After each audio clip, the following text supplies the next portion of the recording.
Você vai acompanhar a partir de agora os benefícios dos colchões magnéticos da Eco7. A superfície dos colchões Eco7, todos eles são montados em alto relevo, então a superfície do colchão tem 1.900 pontos digitais.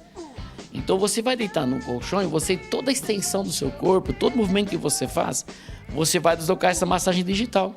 Então de 6 a 8 horas dia você recebe essa massagem, você não vai sentir nada, mas vai relaxar toda a estrutura muscular, vai harmonizar o sistema nervoso, vai liberar o fluxo da corrente sanguínea. Isso vai permitir que você, ao despertar pela parte da manhã, você tem aquela sensação de estar de férias, ou seja, você recuperou o seu desgaste físico. Então é um colchão que conforta, mas ao mesmo tempo ele suspende o teu corpo. Não é aquele colchão macio que você deita e ele vai ceder. Ele tem que trazer o teu corpo de volta. Ele tem que posicionar o teu corpo, ele tem que ter uma estrutura que sustenta o peso do próprio corpo, né? E aqui nós temos uma linha de produtos, nós temos hoje mais de 40 produtos que nós produzimos hoje para comercializar no Brasil, né? E a linha de acessórios, a linha Físio e uma linha para tratamento diurno. Por exemplo, aqui nós temos o chinelo, né? Então a gente tem algum momento ali que nós usamos o chinelo. O chinelo tem pontos de ínfra e pontos magnéticos.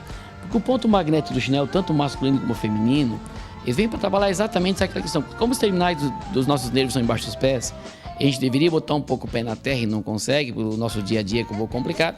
Então nós colocamos o pé sobre o chinelo. Então a gente tem esse benefício também da terapia magnética, né? Que trabalha por impulsão, ou seja, vai ter esse benefício já pela planta do pé. Depois nós temos a linha Físio, nós temos essa linha de órteses, que a gente foi projetada pelo SBRTO também, certificada pelo ISO, né? Nós temos a órtese de punho, por exemplo. A pessoa que digita, a tendência da digitação vai te levar a um ler, né? O nervo vai viciando, é complicado. Então você pode usar uma órtese para fazer essa digitação. Se a pessoa sofre de mal de Parkinson, por exemplo, que a mão fica vibrando, você pode colocar, você vai estacionar a mão. E ela tem uma tala aqui na base para imobilizar o punho, você também pode tirar essa tala fora para trabalhar com o punho solto, né? E nós temos a máscara também, no caso aqui é uma máscara terapêutica. Isso aqui, eu digo, a pessoa que usar uma máscara para dormir, né? Dificilmente depois consegue ficar sem, né?